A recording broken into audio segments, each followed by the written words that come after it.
é importante mencionar assim, depois, ao final, a gente abre para perguntas, ou para comentários, para dúvidas, ou Uhum, sei lá, né? Abrir para o pessoal, aí a gente deixa para o fim, porque senão fica muito complicado, né? No meio da fala. Quando a gente claro, está presencialmente é mais fácil, mas assim é sem mais dúvida. complicado. Então tá bom. Bom, então vamos começar. Gente, obrigada por todos estarem aqui, né? Prestigiando essa palestra de hoje, Tecnologia em Bibliotecas, Notas de Campo. Quem vai fazer essa fala para nós é a Cláudia Balbi. Eu agradeço demais, Cláudia, você tirar um tempinho para nós, porque eu sei que a tua agenda é muito carregada, mas a Cláudia, ela tem essa experiência, né, de campo, e que muitas vezes a gente não tem. A gente está mais aqui, às vezes, estudando e discutindo questões mais teóricas, e ela tem a prática da coisa, ela tem essa vivência que é muito rica. Então, a Cláudia, ela é doutora e mestre, né, pela ECA USP. Ela também deu aula lá por muito tempo, né, atuou como docente por 12 anos, é bacharel em biblioteconomia e trabalha com tecnologia em bibliotecas já há 30 anos. Nossa Senhora, passa o tempo, meu Deus. Uhum, E, claro, sendo esses últimos 20, né, anos, ela trabalha com um dos fornecedores de tecnologia para bibliotecas, que é a Exlibre, né? Enfim, então é muito legal a gente ter você aqui, Cláudia, muito obrigada mesmo, e eu tenho certeza que o pessoal vai gostar muito da tua fala, das notas de campo que você tem para nos apresentar. Eu passo a palavra a você, para você ficar à vontade, tá bom? obrigada, Marta. Então, pessoal, boa tarde. Obrigada pela presença de vocês. E primeira coisa a dizer quanto a este título, né? Notas de campo. Que ninguém se engane, eu não estou aqui para falar sobre os campos de notas do formato Mark 21, por exemplo. Já fiz muito isso na minha vida. Fui professora de catalogação nesses 12 anos da ECA. Mas o sentido que eu estou dando aqui a notas de campo, um segundo que eu não estou conseguindo mover minha apresentação. Só um segundinho.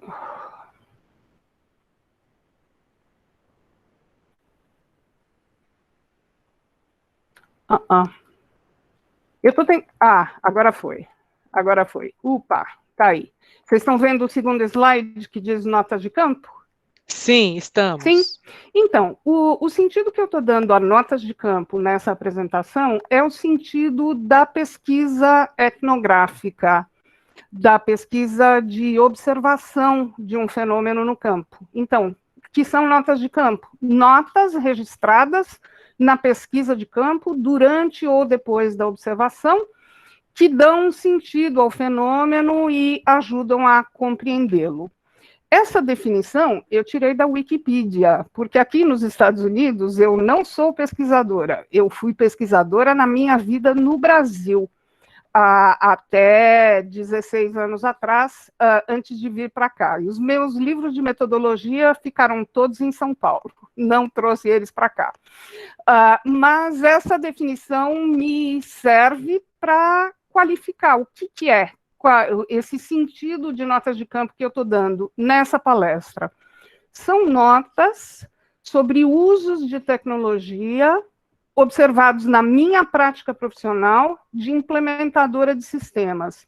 Como dizia a Marta, né, entreguei minha idade, eu trabalho com tecnologia em bibliotecas há 30 anos, e há 20 desses anos eu trabalho para Exlibris, que é líder mundial no fornecimento de tecnologia para a biblioteca, especialmente para a biblioteca universitária.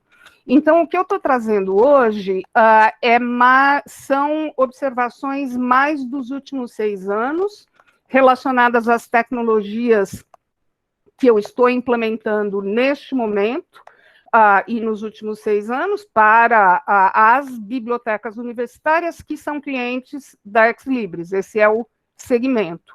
Meu recorte geográfico. América do Norte. É meu principal mercado. Eu estou há 16 anos nos Estados Unidos. A maior parte das bibliotecas, né, dos projetos que eu implementei, estão nesta região. De julho do ano passado para cá, eu criei a área de serviços profissionais América Latina dentro da empresa, então vou dar umas pinceladas também de situação América Latina, mas a maior parte das observações vem desse mercado norte-americano. E eu quero que meu foco hoje resida na tecnologia como facilitadora da reorientação dos serviços das bibliotecas, tanto antes quanto depois da pandemia. Vou trazer algumas observações muito atuais do que nós estamos vendo os nossos clientes fazerem com os nossos produtos agora, nesses tempos de pandemia, mas esses serviços já estavam sendo reorientados de antes. Então, é essa perspectiva. Esta não é uma apresentação comercial, eu não estou aqui para vender nada, eu sou implementadora, não vendedora. Porém, o meu recorte é esse, o meu quadro de referência é esse dessa empresa. Então, eu não vou falar do que as bibliotecas estão fazendo com o produto do meu concorrente. Eu só vou falar do que as bibliotecas estão fazendo com o produto com o qual eu trabalho, o produto da Ex Libris. Eu evitarei ao máximo falar nome de produto, também para descaracterizar esse aspecto comercial, mas em alguns momentos isso será inevitável. Então, quem é a Ex Libris? É essa empresa global, atuação mundial, ela tem origem em Israel, hoje em dia ela é de propriedade norte-americana. Historicamente, desde que ela foi criada em meados da década de 80, 1985, para ser exata. Ela tem um foco histórico em BU, em biblioteca universitária, e uma liderança de mercado incontestável. Hoje em dia, ela se encontra estendendo o seu alcance para bibliotecas públicas. No ano passado, ela adquiriu uma empresa concorrente que tem forte presença no mercado de biblioteca pública, então tem uma parte da empresa que está se reorientando para esse segmento. Bem como tecnologia educacional de maneira mais ampla, não só para a biblioteca, mas para outras aplicações. Eu falarei um pouquinho sobre esses avanços por outros segmentos que não biblioteca. Hoje em dia, ela tem cerca de 980 colaboradores. A minha unidade é esta daqui, Global Professional Services. O que é Professional Services? É implementação, treinamento e consultoria, tá? Não é suporte, não é desenvolvimento, não é futurologia.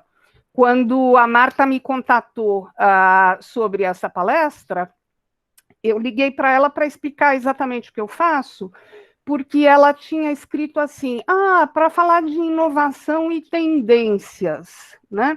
Aí, na nossa conversa telefônica, eu expliquei para a Marta, dentro da Ex Libris, eu não faço futurologia. Tem gente que faz futurologia, quem trabalha com gerência de produto, pega uma necessidade e conceitualiza um produto para responder àquela necessidade, num processo que, às vezes, pode demorar uma década inteira. É um pessoal que trabalha muito, muito, muito à frente no futuro. E esse é o trabalho de criação. Eu não trabalho com criação, eu trabalho com reprodução. Quando o produto chega para mim, ele já está pronto, ele já existe de maneira estável. E meu trabalho é implementar, treinar e prover serviços de consultoria. Assim como eu, tem 169 outras pessoas no mundo inteiro nesta empresa fazendo isso. Nós somos 170, equivalente de FTE, né? Equivalente de tempo integral, fazendo isso no mundo inteiro.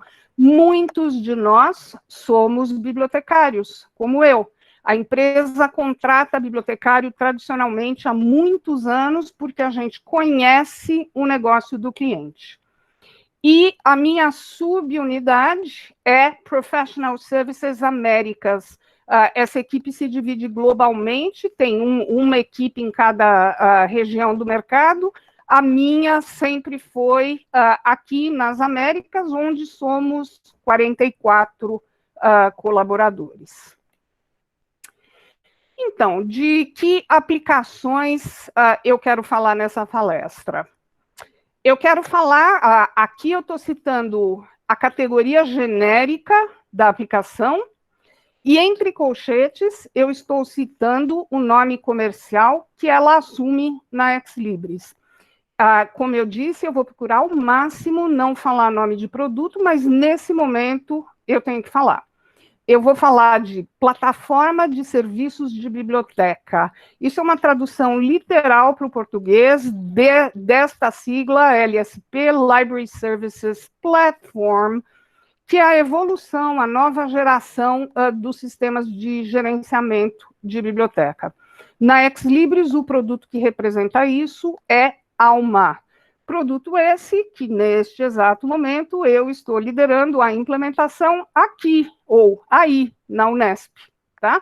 Como migração do produto Aleph, que foi implementado na Unesp também por mim, foi o primeiro projeto que eu acompanhei na minha vida com a Exlibris, ainda como freelancer, não era funcionária ainda. Mas esse trabalho que estamos fazendo agora de implementar a Alma, ele pega o Aleph que foi implementado há 20 anos atrás, 98, 99, e passa para essa nova Library Services Platform.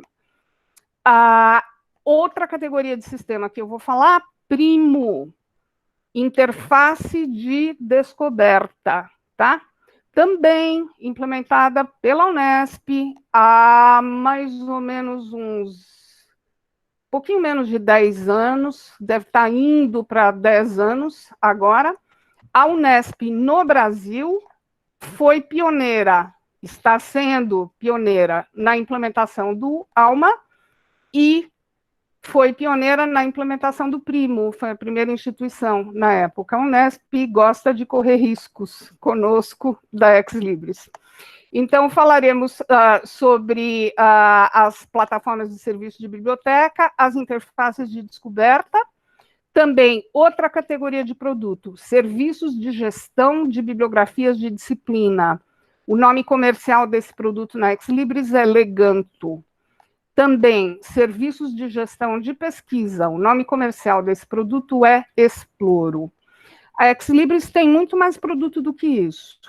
Eu escolhi limitar esta apresentação aos 3 com os quais eu tenho experiência pessoal com implementação. Eu sou implementadora de Alma, de Primo e de Leganto. Eu ainda não sou implementadora de Exploro, porque ele é a fronteira, ele é a coisa mais nova que tem na Exlibris. Mas eu quis incluí-lo aqui por ser uma apresentação a vocês de um programa de pós-graduação. E ele é uma plataforma de serviços de apoio à gestão de pesquisa, então considerei relevante. Todas essas aplicações que eu vou cobrir são SaaS, ou seja, Software as a Service, software como serviço. O que quer dizer? Nada disso é local. Tudo isso está na nuvem da Exlibris, tanto a aplicação quanto os dados. E o modelo de negócio é assinatura, não é licenciamento. Não se adquire licença em perpetuidade. Adquire-se a assinatura, que é o direito de uso, enquanto você esteja pagando pela assinatura. E todas essas aplicações são orientadas a fluxos de trabalho, não mais a módulos estanques. Uma grande característica dos sistemas anteriores, por exemplo, do Aleph, é ser modularizado. É um sistema integrado? É. Os módulos conversam entre si? Conversam. Não obstante, eles são módulos estanques. Sistemas LSP, como o ALMA, se orientam a fluxo de trabalho, não mais a modularização. Eles procuram refletir melhor o fluxo de vida do material, desde a aquisição até a disponibilização para o usuário. Então, são características dessas classes de sistemas que eu quero cobrir aqui. Então, começando pela plataforma de serviços de biblioteca. Historicamente, essas plataformas, tanto a da Exlibris quanto a do concorrente, elas começaram a chegar no mercado no começo dos anos 2010. Para a Exlibris, as implementações pioneiras de ALMA datam de 2012 e 2013. Hoje em dia, a ALMA tem 1.390 instituições em produção no mundo inteiro. Essas plataformas trabalham com gerenciamento unificado de qualquer tipo de recurso, incluindo repositórios digitais locais. O grande lance das plataformas de serviço é quebrar tanto as divisões estanques dos módulos, quanto as divisões estanques dos silos, dos repositórios de armazenamento. Dado feito pela biblioteca, dado catalogado pela biblioteca, dado que veio do repositório e não foi a biblioteca que fez, metadado do recurso eletrônico, que não foi a biblioteca que criou, ele veio do fornecedor. Tudo isso no mesmo lugar e acessível debaixo da mesma interface, tanto para pesquisar, tanto para buscar, quanto para trabalhar, para fazer coisas com. A outra grande característica de plataforma de serviço de biblioteca é a abertura. Embora seja um sistema comercial, não é sistema de acesso de open source, tá?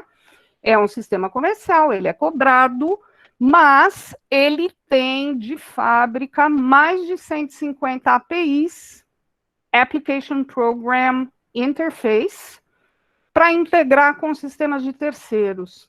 O que é uma API? É um tijolinho de integração, é um pedacinho de código que permite a um desenvolvedor pegar aquele pedaço de código e integrar na sua aplicação. Vamos imaginar, você é cliente de uma LSP, você quer fazer alguma coisa que a LSP não oferece, e você é programador, tá? Você tem essa habilidade de codificar. Você pode usar uma API fornecida pelo fornecedor, né, criada pelo fornecedor, para interrogar a base de dados da LSP, a base de dados que não é tua, tá? Então, por exemplo, você quer desenvolver determinada aplicação que vai usar o registro de usuário que está no ALMA, tá? Você pode escrever a sua aplicação e no momento que você precisa chamar aquele registro de usuário, você pode integrar na sua aplicação uma API que vem com ALMA, que vem com o produto, tá? Então, para nós, na indústria comercial de sistemas, é esse o significado de plataforma aberta. É o fornecimento de APIs que permitem aos clientes desenvolver integrações, seja para integrar com outros sistemas comerciais, seja para integrar com outros sistemas desenvolvidos pela própria biblioteca.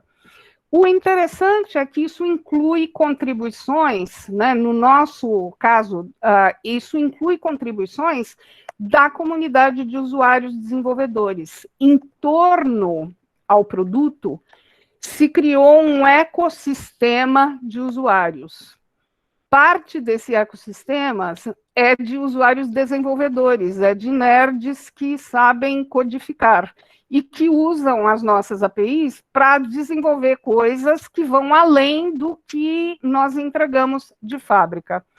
Então, eu quero rapidamente navegar para esse link, onde a gente pode ver em tempo real, se eu conseguir navegar até ele, onde a gente pode ver em tempo real um contador de API. Nós vamos poder ver agora, nesse momento, chamadas sendo feitas no mundo inteiro a essas APIs, tá? Chamadas sendo feitas aos produtos através dessas APIs que estão disponíveis. Está aí. Vocês estão vendo Live API Dashboard, um contador? Sim, tá? Então, o que é isso, gente? O que está mudando aqui? Esse contador começou em janeiro. Cada número que vocês estão vendo mudar aqui é que, nesse momento, em algum lugar do mundo, tem um programa que não foi a gente que desenvolveu, mas que está interrogando as nossas bases de dados através das APIs que fornecemos, tá? Esse contador é em tempo real. Então, se a gente conseguir descer um pouquinho aqui, ops, nem tanto. Tá? Dá para ver, olha.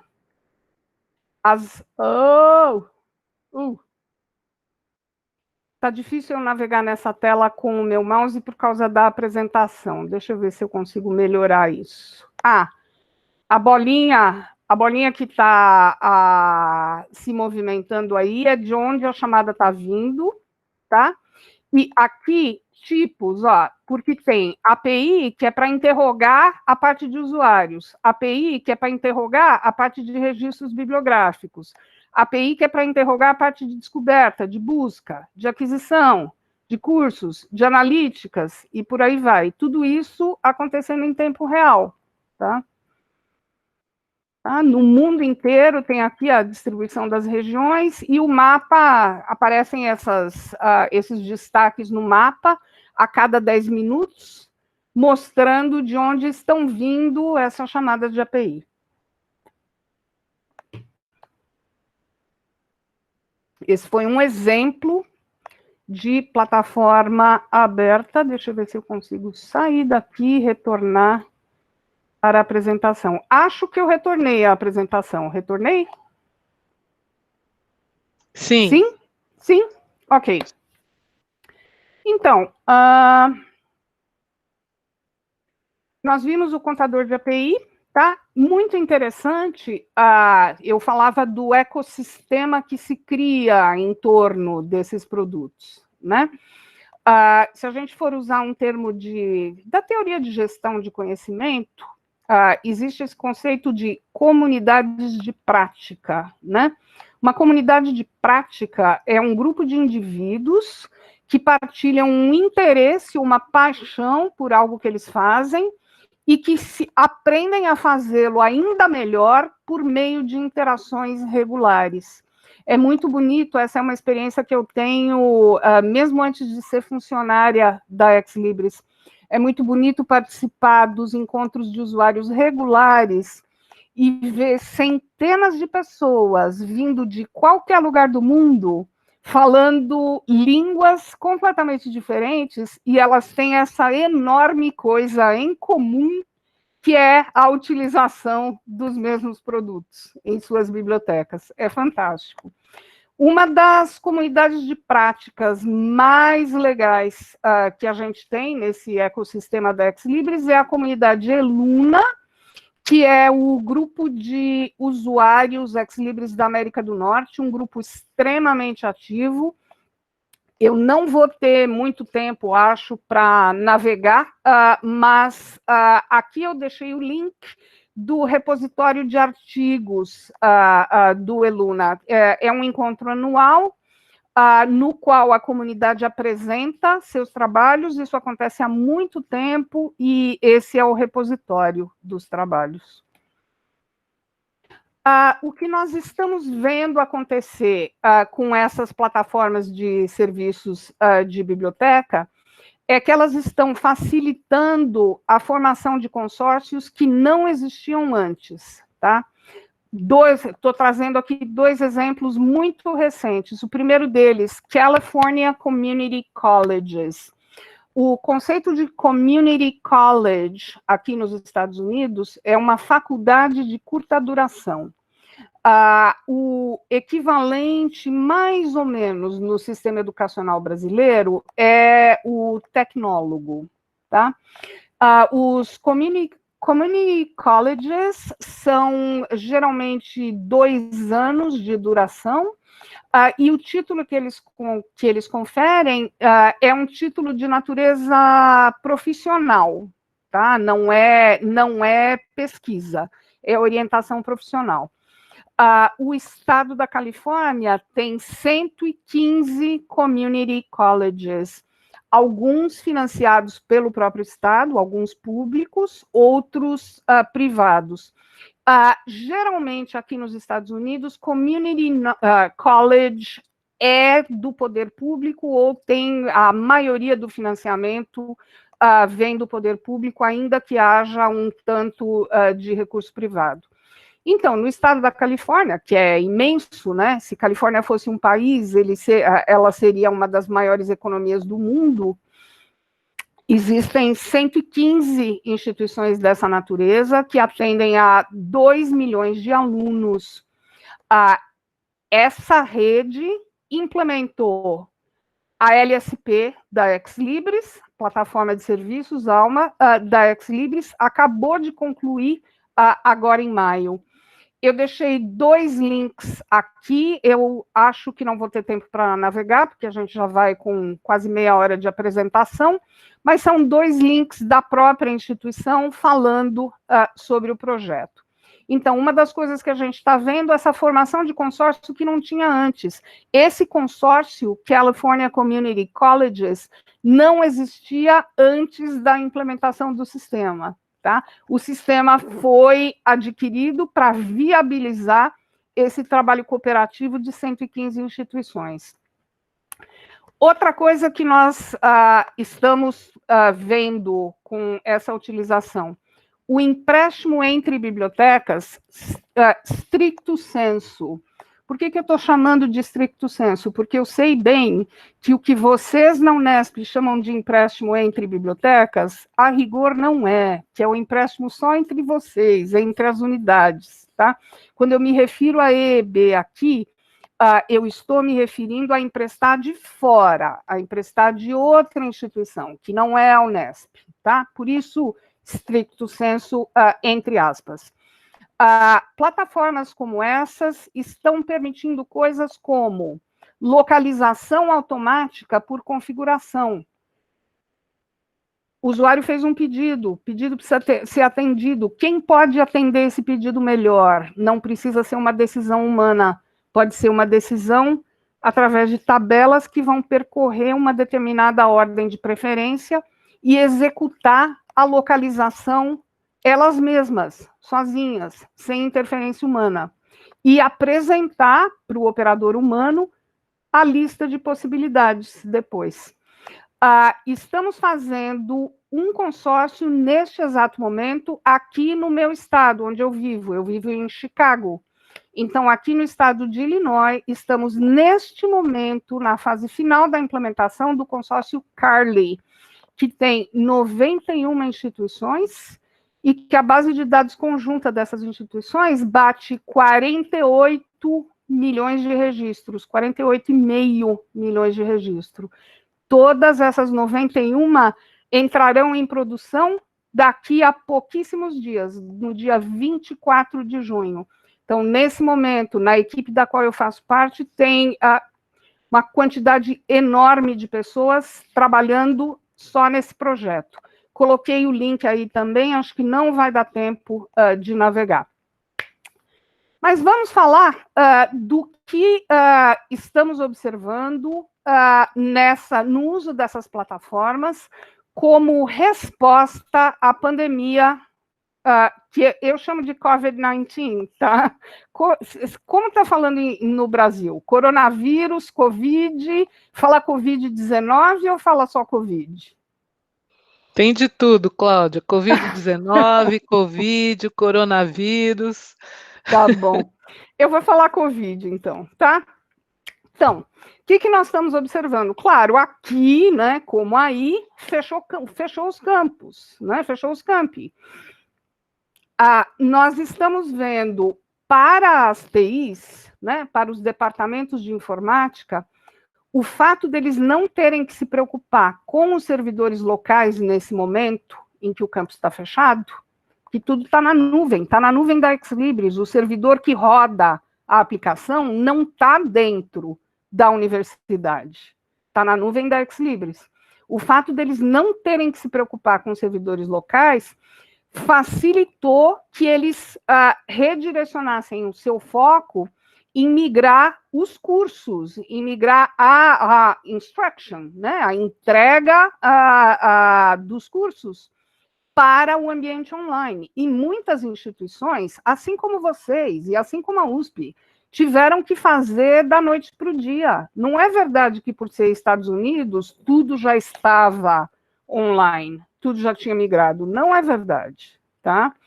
Há uma diversidade de porte de instituições igual existe no Brasil, de porte e de competência técnica, francamente. Não é porque é americano que é um as técnico melhor que o bibliotecário brasileiro. Já vi de tudo nessa vida, existe variação, tá? Para as TIs, por não ter que se preocupar com esses servidores locais, eles puderam completar essas migrações para o ambiente online. Estou vendo muito disso também entre os nossos clientes latino-americanos. Para as bibliotecas puderam criar alguns serviços aqui, como o termo em inglês, curbside pickup. O que é? É um termo que vem da indústria de restaurante. É o para viagem, mas sem que você tenha que entrar dentro do restaurante, tá? É o para viagem que você passa no curbside, quer dizer, você passa na esquina, você passa na calçada e alguém vem te entregar lá para reduzir o contato, para reduzir o risco de você ter que entrar no ambiente. Então, tem biblioteca, cliente nossa, que inventou curbside pickup nesta época. Está permitindo ao usuário fazer descoberta e reserva do material nos sistemas online e fazer retirada com hora marcada sem entrar no recinto, tá? Material entregue do lado de fora. E fazer a devolução em caixa externa, quer dizer, fazer a devolução também sem contato humano e sem ingressar no recinto. Outra coisa que estamos vendo acontecer é digitalização sob demanda para material de curso, tá? O professor teve que migrar o curso online de uma hora para outra, faltou material, biblioteca correndo atrás do prejuízo para digitalizar o material que o professor precisa para continuar entregando seu curso. Para a Exlibris, nós tomamos algumas iniciativas comerciais, por exemplo, ampliar acesso à parte da nossa LSP que faz gerenciamento de recursos digitais. Vamos falar de interfaces de descoberta, vamos falar das interfaces que o usuário utiliza, tá? Essa é uma classe de sistemas que teve início no mercado mais ou menos em 2006. Uma classe de sistemas que a Unesp utiliza. A Unesp é usuária do Primo desde 2012, mais ou menos, 2011, 2012. E essas interfaces existem para propiciar a busca integrada de qualquer tipo de recurso, incluindo os repositórios locais. Os metadados dos recursos eletrônicos não são produzidos localmente, eles vêm de um índice centralizado. E no mais das vezes, eles são criados pelo próprio fornecedor. E a chave dessa categoria de sistema são essas duas funções complementares, descoberta e entrega. Descoberta é achar, é pesquisar e conseguir recuperar. Entrega é, ok, recuperei este registro. Que serviços adicionais estão disponíveis para mim acerca desse registro? Ele é físico, então o serviço adicional talvez seja uma reserva. Ele é eletrônico, então o serviço adicional talvez seja me entregar o texto completo. Aí o sistema vai poder verificar, opa, esta instituição tem direito a entregar o texto completo deste artigo ao seu usuário? É acesso aberto? Não é acesso aberto? Se não for acesso aberto, como é que vai autenticar esse usuário para saber que sim, ele tem direito? Tá? Então, essas duas funções complementares, descoberta e entrega. O momento inicial dessa categoria de sistema teve inspiração nas plataformas de e-commerce, tá? Isso aqui nasceu inspirado pela Amazon, tá? Sem funcionalidades que já eram tradicionais em sistema de biblioteca, tipo percorrer lista, tá? Com o tempo e com a pressão do mercado, as funcionalidades tradicionais de sistema de biblioteca foram sendo incorporadas de volta.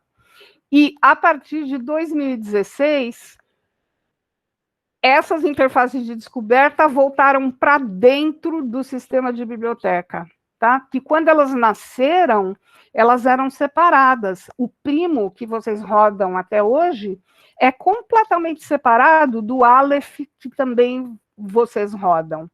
Tem alguns processos que efetuam a integração, mas eles são duas aplicações totalmente distintas. O Primo VI, para o qual vocês estão migrando agora, junto com esse processo de migração do Alma, ele voltou para dentro do sistema da biblioteca, tá? Voltou para dentro da LSP.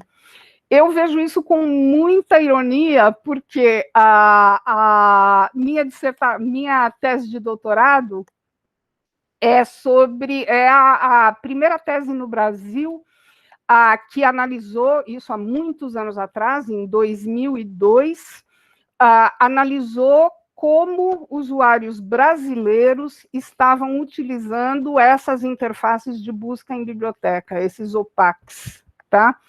E aí, isso eu defendi em 2002, vim para cá em 2004, em 2006 eu estava vendo esses produtos nascerem completamente separados dos sistemas de biblioteca, então foi interessante, até um pouco irônico, ao longo desses anos, acompanhar o regresso dessa categoria de interface para dentro do sistema de biblioteca, e eu chamo de o retorno do OPAC, tá? Embora a gente não utilize mais essa expressão OPAC para se referir a essas interfaces de descoberta. O que a gente está vendo em relação à interface de descoberta com a COVID? Aumento de 30% nas buscas, tá? Isso são dados de meados de maio. A Exlibris monitora isso, gente, está na nossa nuvem, né? A gente tem monitoramento rodando o tempo todo, em tempo real, acerca do que as pessoas estão fazendo com os sistemas que estão na nossa nuvem. E já verificamos, desde março, um aumento de 30% nas buscas. Como iniciativas comerciais, a outra metade, nós somos Exlibris ProQuest, que é produtora de conteúdo. A parte que é produtora de conteúdo suspendeu os paywalls. Isso o mercado inteiro fez, tá? O concorrente também fez. Quer dizer, abriu mais recursos para o acesso aberto do que tinha antes. E também organizamos uma série de webinars de apoio para a comunidade usuária nessa transição. Deixei o link aí, não vai dar tempo de navegar até ele. Quero falar de uma outra categoria de sistema de gestão de bibliografia de disciplina, tá? Isso é uma categoria mais nova, ela tem início em 2016 para a Exlibris e atualmente ela tem 108 instituições em produção. O que é isso aqui, gente? Entregar o ensino online não é só usar o Google Meet como a gente está fazendo agora, ou o Skype, ou o Zoom, ou o que seja, tá? Existem plataformas que antecedem a COVID por vários anos. existem plataformas cujo nome genérico é Course Management System ou Learning Management System, CMS ou LMS, tá? Exemplos dessas plataformas: Moodle, Blackboard, Canvas, tá? São ambientes de entrega de educação à distância. Então, a aplicação de bibliografia de disciplina da Ex Libris, que se chama Leganto, ela trabalha de dentro dessas plataformas, tá? Integração dentro da plataforma. Os serviços que são oferecidos para as bibliografias de disciplina são oferecidos no interior dessas plataformas CMS e LMS, que não são nossas, que são de terceiros. Moodle, Blackboard, Canvas, existem outras, tá?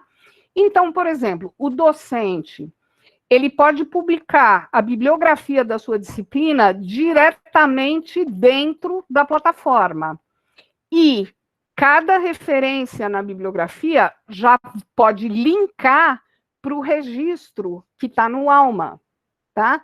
Para o usuário poder, por exemplo, fazer o pedido de reserva, tá? Já está tudo integrado.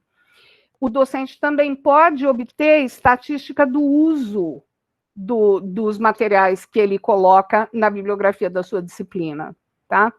O aluno pode acessar todos os materiais do curso num único lugar, que é a plataforma, e de qualquer dispositivo, computador, celular, tablet, de qualquer dispositivo, móvel ou imóvel. O bibliotecário pode fornecer os recursos eletrônicos mais facilmente, e ele também pode identificar alternativas a material impresso. Recebeu a lista bibliográfica do docente, um dos materiais é impresso, mas ele, bibliotecário, descobre que existe uma alternativa eletrônica.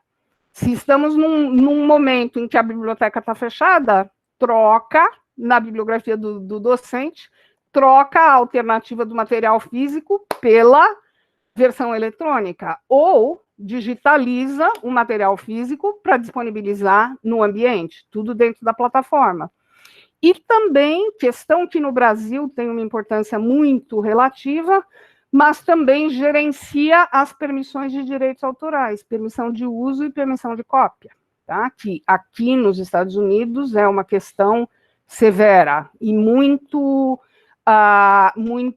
reforçada pelas bibliotecas. As bibliotecas têm um papel ativo no gerenciamento das permissões de direito autoral, e um medo danado de estarem fazendo qualquer coisa no transcurso dos seus serviços que esteja ferindo os direitos de autor.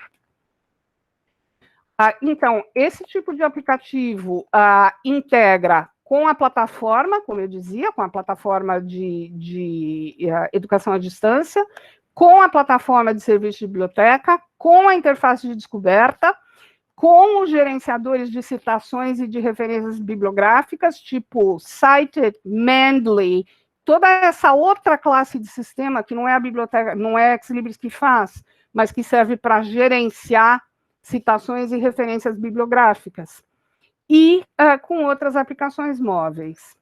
O que a gente está vendo acontecer no Covid com essa categoria de sistema? Campus fechado tem motivado um aumento de interesse por essa aplicação Leganto de bibliografia de disciplina.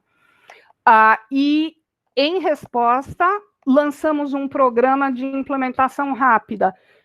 Conseguimos, por alterações na nossa metodologia de implementação, conseguimos baixar o tempo de implementação para de 3 a 4 semanas, no máximo, tá?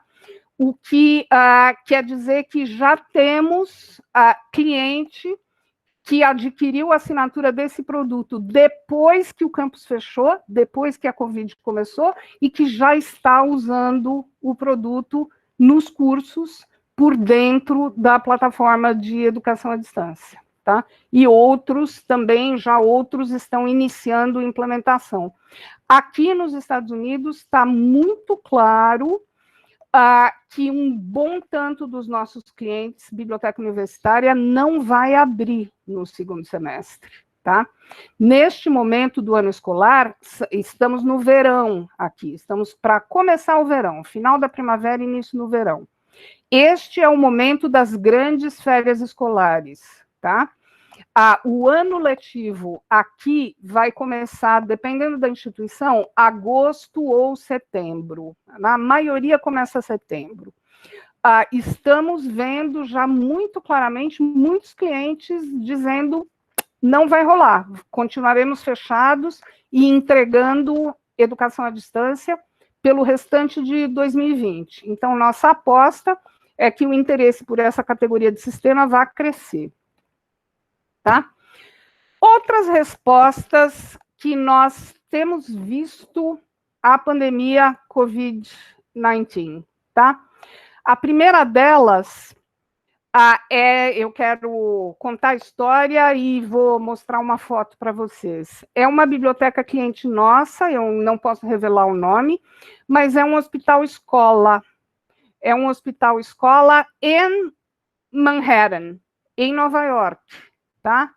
Que era, né, até o Brasil chegar no ponto que ele está, pela inépcia dos nossos governantes, era o epicentro da pandemia, Nova York. Esse hospital-escola está em Manhattan, ele está em fase de implementação nesse momento, com a Uniprimo. Ainda não terminou o projeto. E eu quero mostrar para vocês umas fotos de qual foi a resposta da biblioteca à pandemia.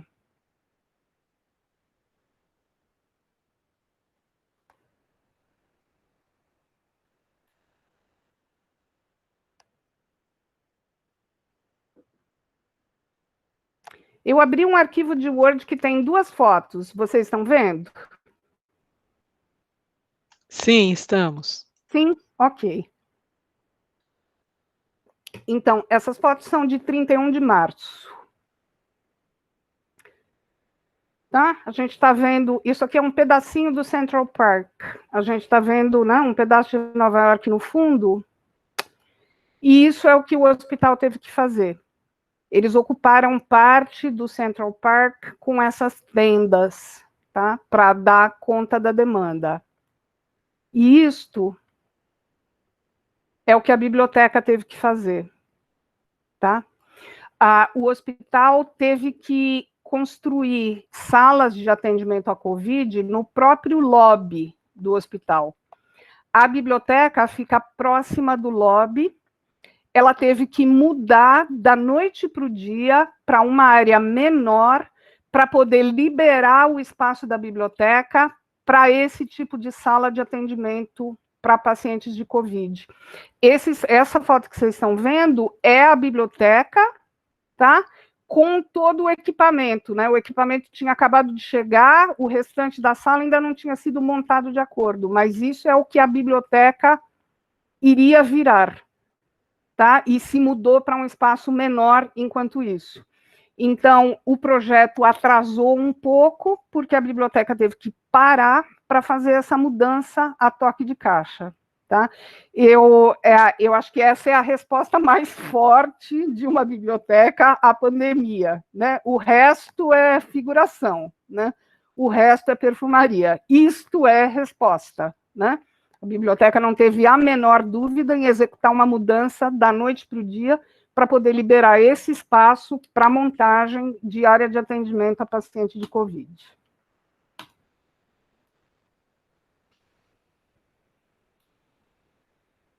Voltando para a apresentação, deixa eu ver onde eu estava.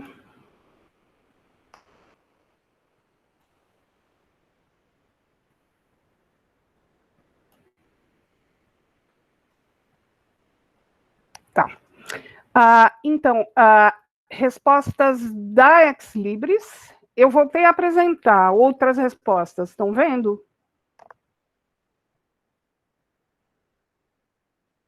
Estamos sim. Ok. Então, falamos aí do nosso cliente, esse hospital escola em Manhattan, e respostas da Ex Libris que envolvem produtos que eu não vou falar nessa apresentação.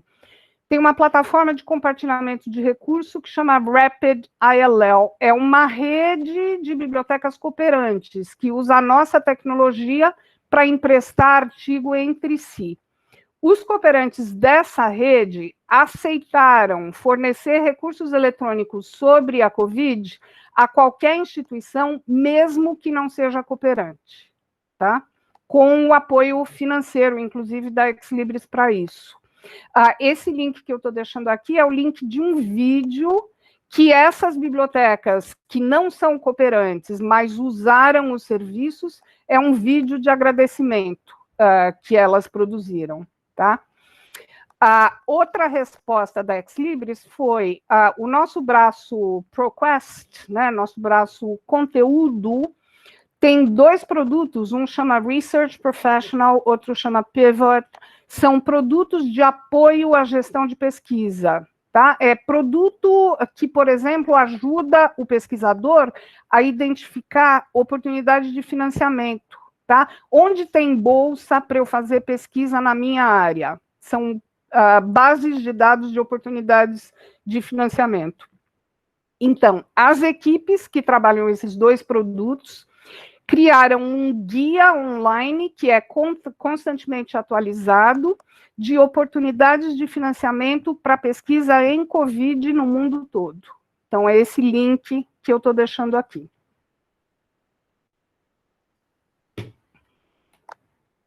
Tá?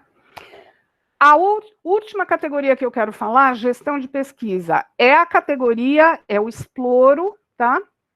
É o produto que eu falei no começo, eu não tenho experiência pessoal de implementadora, mas eu resolvi, até porque ele é novíssimo, ele ainda não chegou na nossa mão, tá? Ele ainda está sendo implementado pelas mesmas pessoas que o desenvolveram, em alguns clientes pioneiros. Mas eu resolvi trazer, porque eu estou falando para uma audiência de pesquisadores ou de pesquisadores em formação, tá? Isso é o quê, gente? Isso vem da ideia que nós, bibliotecários, sabemos organizar e que as nossas habilidades e a nossa experiência podem servir à pesquisa de mais maneiras. Tem muito mais que a gente pode fazer, além de encontrar documentos e fornecê-los aos pesquisadores e normalizar as referências bibliográficas, tá? Possíveis tarefas de gestão de pesquisa: coletar e manter perfil de pesquisador, depositar os produtos da pesquisa, os artigos, as teses, o que seja, no repositório institucional, preparar plano de gestão e preservação dos dados brutos de pesquisa, ciência baseada na reprodutibilidade. Reprodutibilidade de experimento depende de acesso aos dados que foram utilizados pela primeira vez. É uma preocupação emergente nas bibliotecas universitárias, o envolver-se na gestão dos dados brutos de pesquisa, não só trabalhar com o produto final, o artigo, a tese, mas trabalhar também na coleta, organização e preservação dos dados brutos de pesquisa que originaram aqueles produtos, tá?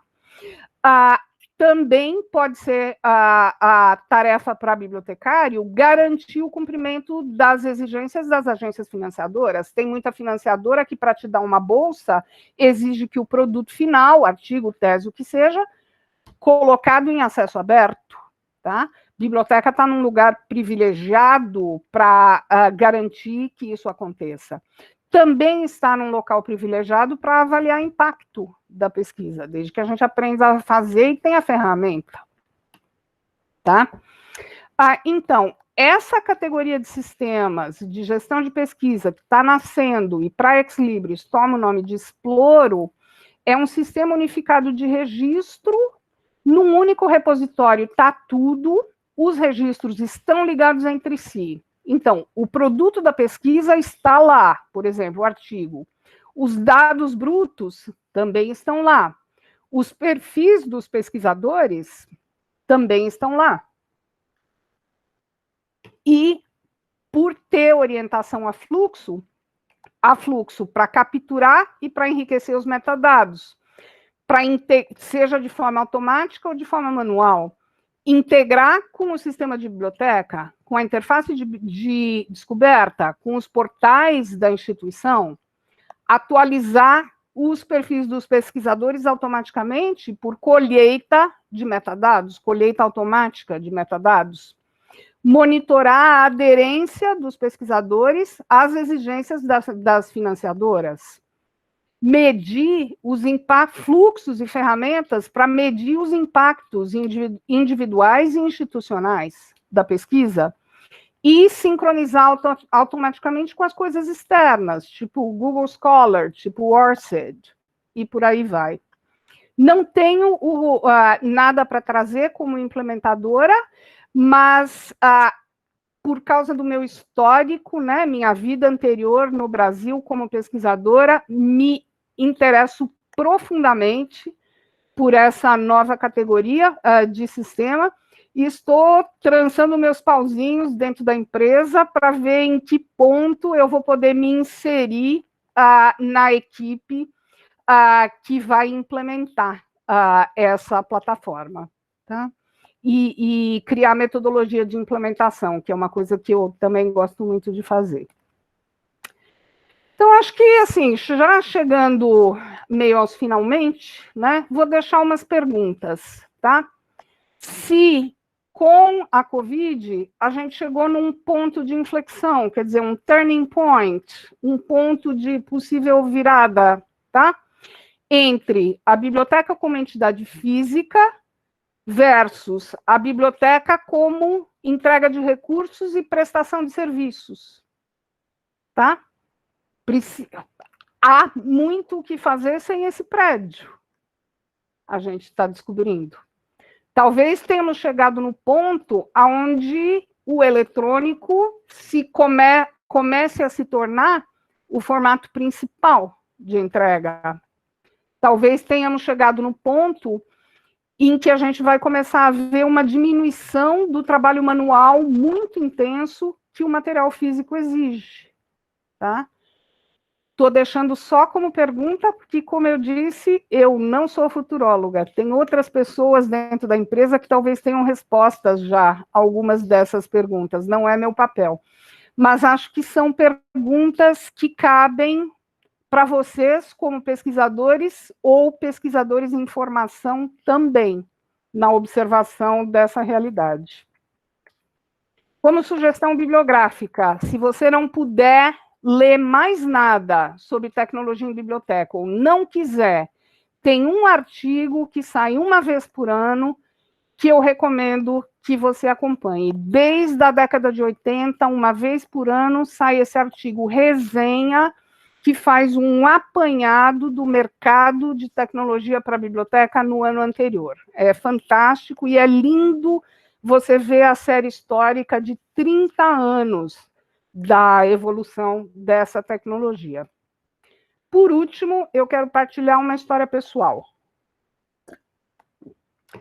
Com pesquisa em biblioteca universitária, tá? Eu fui olhar na sinopse estatística do INEP, tá?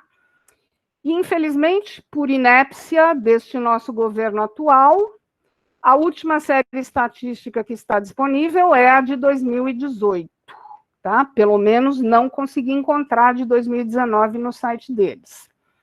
Eu olhei especificamente a tabela 1.3, que é a de matrícula em curso de graduação, tá? E eu vi que no total de curso de graduação no Brasil, a gente tem quase 8,5 milhões de alunos matriculados na graduação e que somente 24% desses milhões está na universidade pública. 75% estão na instituição privada, 75%, tá? Eu quero relacionar isso com uma história minha, como pesquisadora. Nos meus últimos anos no Brasil, eu fui parecerista da FAPESP. Eu fui aquela pessoa que, quando você, pesquisador em formação, faz um pedido de financiamento à FAPESP e submete o pedido à FAPESP, a FAPESP manda para alguém avaliar o mérito do teu pedido. E eu fazia isso, é um trabalho que na época a gente fazia de graça, não sei como é que é hoje em dia, fazia pelo prestígio, eu também era uma pesquisadora ainda terminando minha formação. Enfim, um dia eu recebi esse projeto para avaliar, eu não lembro mais o tema específico, não lembro mais o orientador, mas o recorte era a biblioteca universitária, era um trabalho, um projeto que envolvia a observação de comportamento, não me lembro mais que fenômeno específico que era observado, mas era em biblioteca universitária. No meu parecer, uma das sugestões que eu dei foi: considere ampliar a sua observação para uma instituição privada, porque a pessoa só estava propondo observação em instituição pública, tá? Uma das minhas recomendações: considere ampliar para a instituição privada. Fiz minha recomendação, algum tempo depois recebi de volta o contraparecer, aonde o orientador dizia que não considerava, o orientador e seu orientando, né, em conjunto, diziam que não consideravam relevante para o assunto.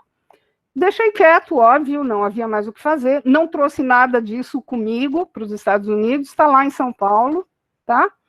Mas eu nunca esqueci dessa história. E, ao preparar essa apresentação para vocês, lembrei, tá?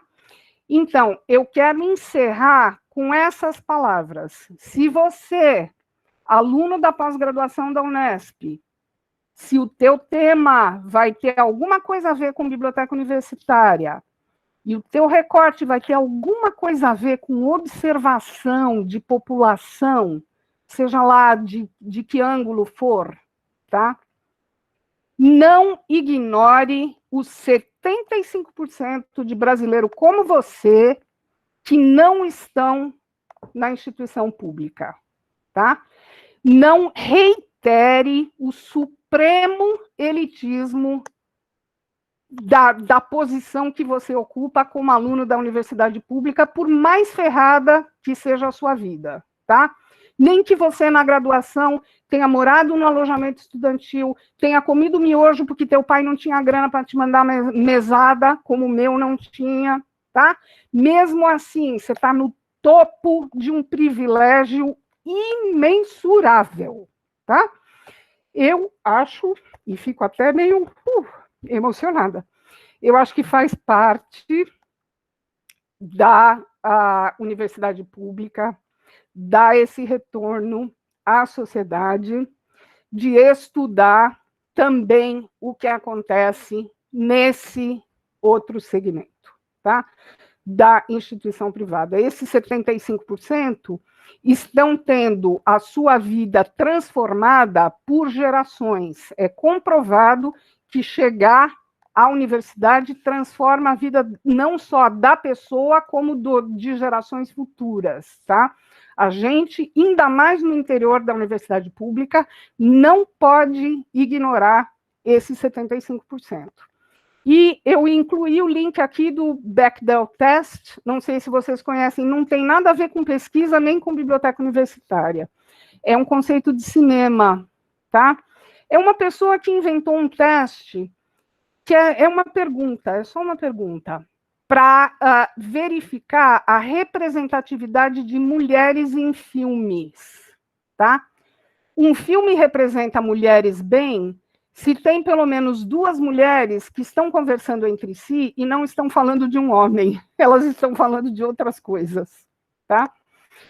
Então, é mais ou menos por aí, tá? Se pergunte, na hora de escolher aí seu recorte, seu tema, sua amostra, se pergunte: eu posso fazer isso que eu quero fazer, sem olhar para aquele cara que está lá na instituição particular? Eu posso mesmo só observar esse fenômeno no âmbito da instituição pública?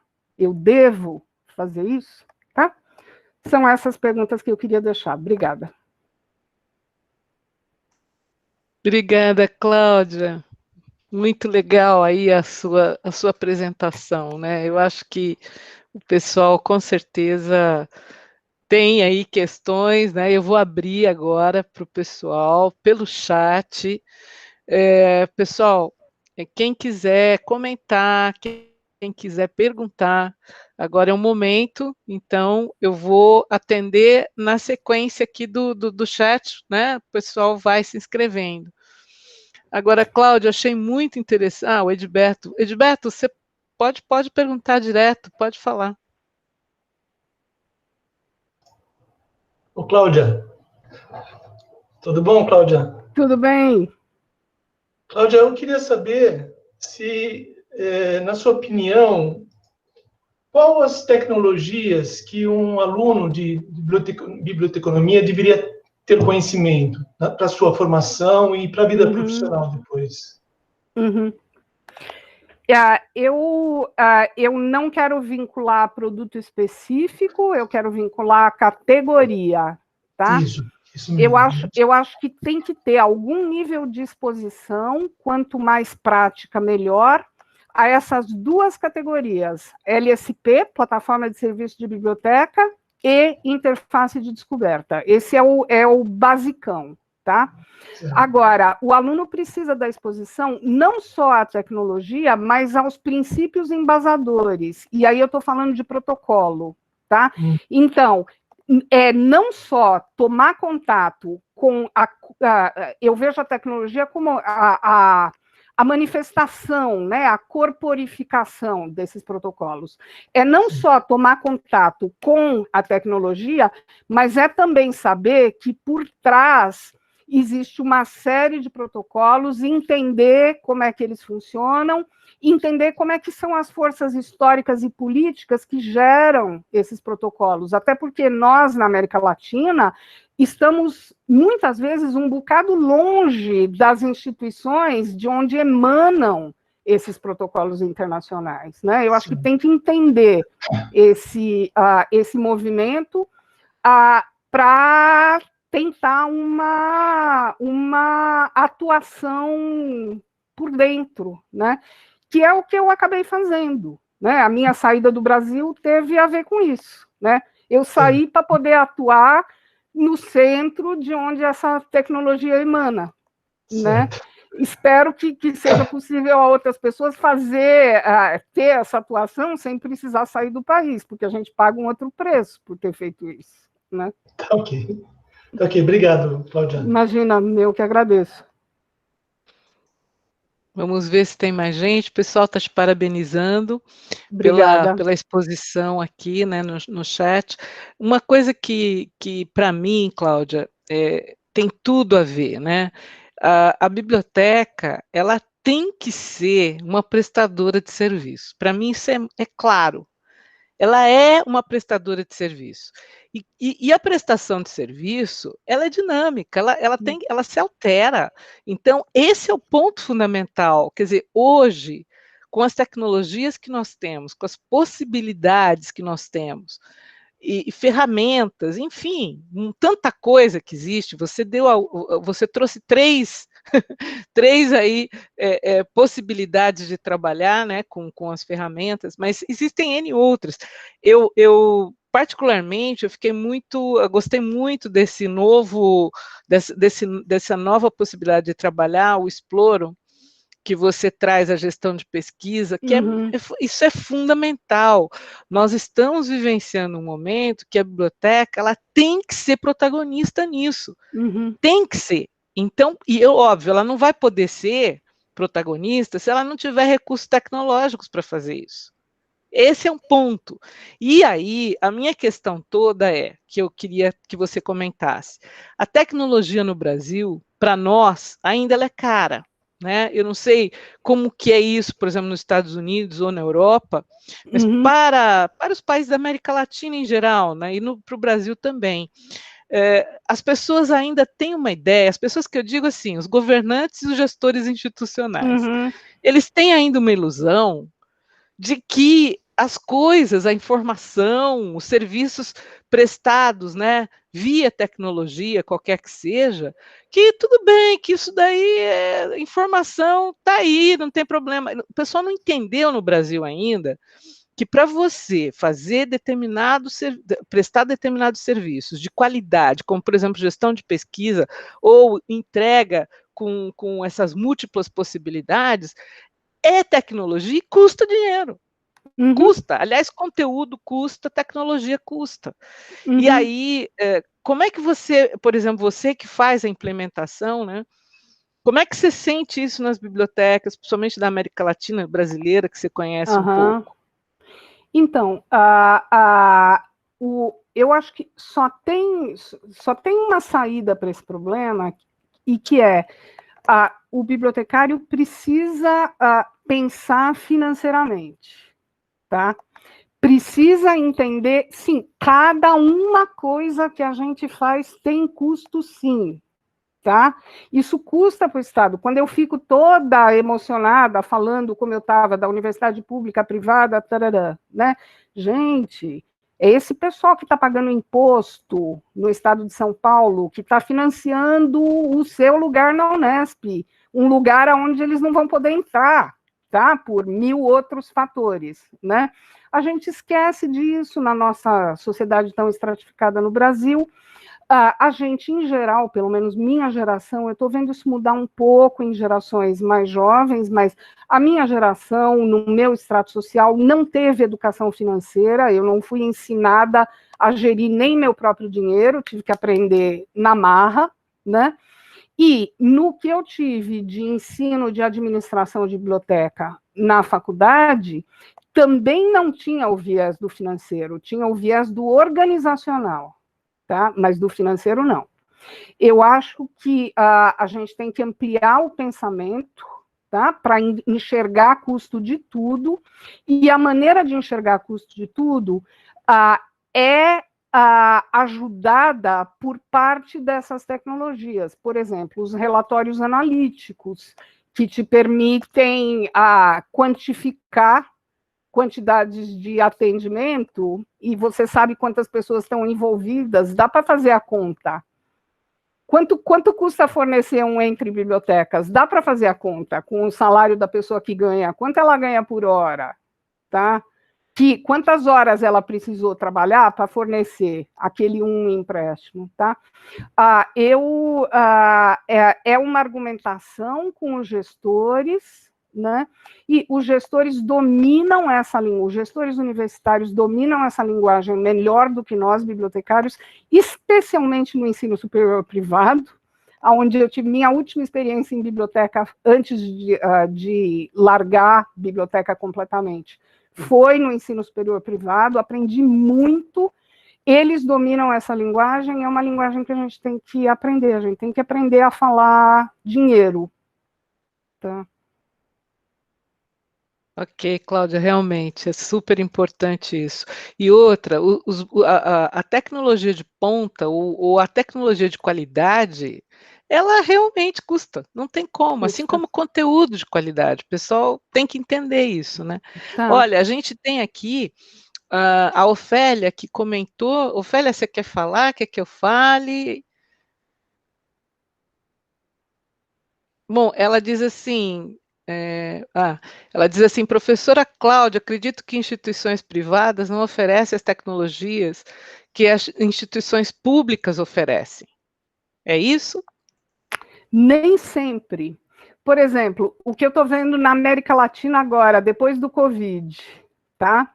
As instituições privadas, clientes nossa na América Latina, sofreram menos com a educação à distância do que as públicas estão sofrendo. Por quê? Porque faz parte do modelo de negócios dela, tá? A instituição, olha para o Brasil, uma Uninove, uma Anhanguera, estão fazendo educação à distância há muitos anos. Por quê? Faz parte do modelo de negócio, deles. Para quantos mais alunos eles conseguirem entregar, igual mais mensalidade, tá? Então, não é uma verdade universal que a instituição pública, nessa área, só vou falar da área que eu entendo, né? Que é nessa área de tecnologia para biblioteca e para ensino, não é verdade que a instituição pública esteja na frente, não. Em algumas coisas restritas, a instituição privada, apesar, e não é nem apesar, por causa da sua orientação para o lucro, ela avançou em algumas tecnologias que têm uma repercussão direta no modelo de negócios. E uma delas é a educação à distância. Ok. A gente tem aqui a Silvana aqui. Silvana, pode perguntar. Oi, Cláudia. Oi. Silvana, ei, tudo bem? Tudo jóia, bom te ver. Igualmente. Bom, obrigada. Estou feliz que você está aqui com o nosso grupo. Cláudia, eu queria que... Bom, primeiro eu peço desculpas, eu acabei entrando mais tarde, porque eu estava numa outra reunião, mas com certeza vou ver o vídeo depois que terminar essa live. Muito obrigada, né, por estar aqui compartilhando aí esse conhecimento, né, essa sua vivência toda na área. A minha pergunta para você, eu não sei se você chegou a abordar isso na sua apresentação, mas é com relação à atuação do bibliotecário no contexto da ciência aberta, tá? E também, em especial, no contexto dos dados de pesquisa, né? O bibliotecário de dados. Então, como é que você está vendo isso? Muito obrigada. Imagina. Então, Silvana, eu falei de 4 categorias de sistemas e eu expliquei que 3 categorias eu podia falar de experiência pessoal porque são coisas que eu implemento, né?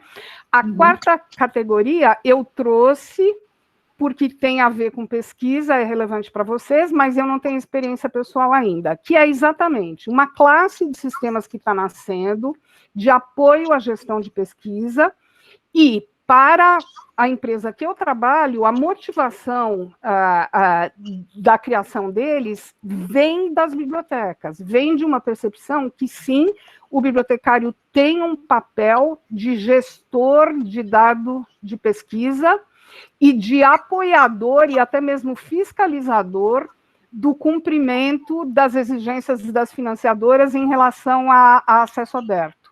Então, falei brevemente sobre isso, não posso trazer nada ainda de experiência pessoal, porque ainda não chegou para mim a implementar essa categoria, né?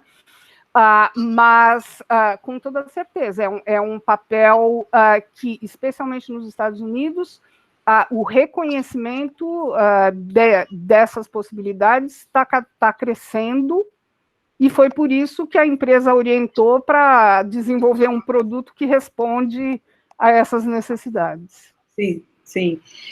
Obrigada. Eu gostaria só de fazer mais uma pergunta, que é com relação agora ao contexto da comunicação científica ampliada.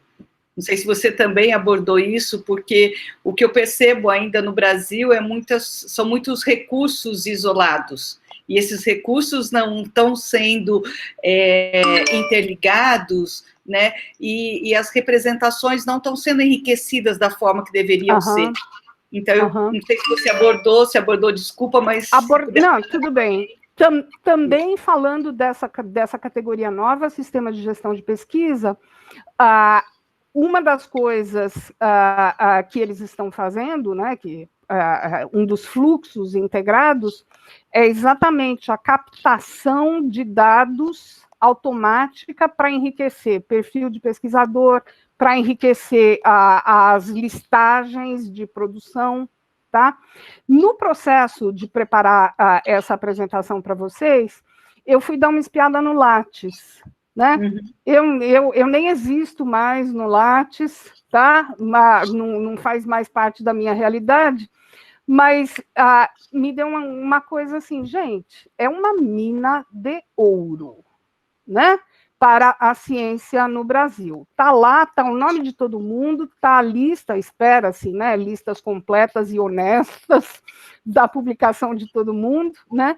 E aí o que me deu curiosidade é o que estão fazendo em termos de linked data, de dados interligados com a informação do Lattes, né? Aí imagina, uma pesquisa brevíssima só para preparar isso aqui, né? Não gastei nem meia hora porque não tinha o tempo. Mas, assim, tem trabalhos de web semântica indo lá atrás, desde 2012, já falando de linked data no contexto do Lattes, mas eu não consegui achar aplicação prática, e é uma mina de ouro, né? Para integrar tudo, né? Para integrar com os sistemas de biblioteca, linkar do Lattes direto para o registro que representa aquela publicação no repositório ou no sistema da biblioteca, né?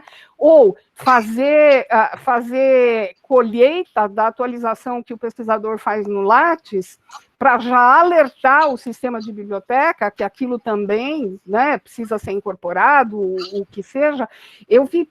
Achei pelo menos 2 trabalhos, um de 2002, outro mais recente, de 2018, esse mais recente publicado até na Ciência da Informação, mas não vi sinalização de aplicação prática para isso, né?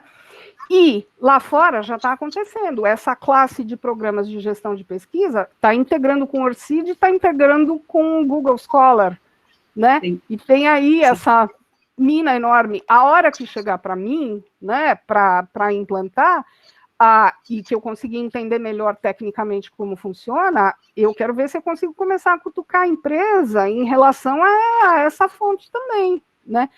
Nem sei qual é o formato de estruturação do Lattes, mas parece meio óbvio. Tem uma riqueza muito grande de dado lá que eu tive a impressão não está sendo aproveitada. Né? Nós tivemos algumas experiências na Unesp, Cláudia, com relação à coleta automática, né, de registros da produção bibliográfica dos docentes da Unesp e o povoamento semiautomático no repositório. Então, né, o nosso repositório, o pesquisador, ele não deposita, quem deposita é o próprio sistema, e a gente busca... que legal! Tá? E aí nós ampliamos isso, nessa experiência, para um chamado portal de docentes. Então, nós temos 13 bases internas e externas, e usando aí Lattes, Web of Science, Scopus, PubMed, Cielo, então a gente busca tudo que o docente Unesp produz, né, trabalha, higieniza e coloca no portal docente, interligando com a produção que está no repositório. Então, a gente está mais ou menos fazendo, né, esses linkage, essas ligações entre os dados existentes em diferentes lugares, porque nós trabalhamos no princípio do reuso. Se está em algum lugar, não precisa reproduzir. Precisa captar e não fazer de novo. E a Unesp foi a primeira instituição que fez a ligação do repositório diretamente com o ORCID. Então, os nossos pesquisadores não precisam alimentar o ORCID, o que está no repositório vai para lá. Então, também, eu acho que isso é uma coisa que a área tem que estar discutindo, né? E é o que você falou, o Lattes é uma coisa preciosa, né, que dá para fazer muita coisa em termos da nossa área, né, em especial. E agora tem um novo projeto, que é o Connect BR, que o Connect BR, desenvolvido pela CAPES e outras instituições, ele vai fazer também todas essas coletas, né, em diferentes bases. Eu acho que, assim, a gente está começando a trazer elementos da web semântica agora na prática. Isso é muito legal. Muito legal. Então, essa categoria nova de produto ainda está em implementação só nas instituições pioneiras, né? Então, nem no mercado americano como um todo ainda não chegou, né?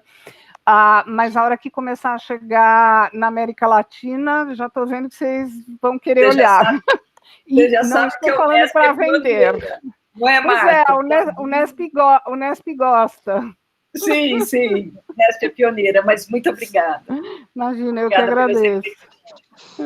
Não, Cláudia, mas não é que a Unesp gosta. Eu acho que a Unesp ela consegue ter uma visão com relação a isso, né? Que sabe que isso é extremamente importante, né? Então Uhum.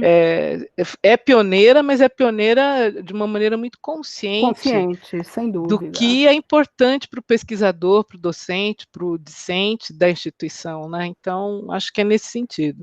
Olha só, tem aqui o Vanderlei, e o Vanderlei ele fez um comentário, não sei se ele quer falar, quer que eu fale. Vanderlei, você quer falar? Fez um comentário aqui no chat.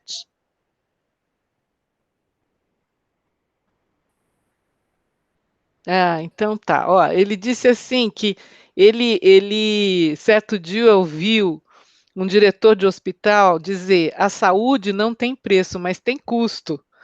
Com a informação é a mesma coisa. A informação não tem preço, mas tem custo. É isso aí. Concordadíssimo, Vanderlei. Pode crer, viu? Bom, que mais? Acho que ninguém. Alguém mais quer fazer uma pergunta para a Cláudia, um comentário? Acho que não, acho que não. Bom, Cláudia, só podemos aqui agradecer muito a tua colaboração aqui com o PPGC da Unesp, a tua generosidade em vir compartilhar um pouquinho da tua experiência, né, do que você tem feito, que a gente sabe que é um trabalho de ponta, e só agradecer mesmo, muito obrigada, e o pessoal, com certeza, com os links que você deixou na apresentação, o pessoal vai navegar, vai conhecer um pouco mais daquilo que você abordou, né? E também, lógico, né? Ó, a Rosângela falando aqui, Obrigada. todo mundo. Então, um super obrigada, viu? E que Eu você que tenha cada vez mais agradeço. sucesso aí na tua trajetória, né? Na tua atuação, tá bom? Tá certo. Muito obrigada a todos. Muito bom rever amigos de tantos carnavais antigos. E também essa geração nova de alunos que está chegando por aí, que eu não peguei mais, né? Já tem muito tempo, tem mais tempo que eu estou fora do que o tempo que eu dei aula, infelizmente. Vou te enviar, então, o PDF, tá? Da apresentação. Quando você tiver o vídeo disponível, me avisa. Não que a gente consiga assistir, né? É quase insuportável assistir a si mesmo num vídeo gravado dessa maneira, mas só para referência, tá bom? Com certeza, Cláudia, eu passo para você, viu? Pode deixar. Tá legal. Tá. Obrigadão, viu? Um grande abraço, se Grande cuida aí, abraço a viu? todos, tá certo? Vocês também. Até mais, pessoal. Obrigada. Tchau, Até, tchau. Cláudia. Beijo. Obrigada. Tchau.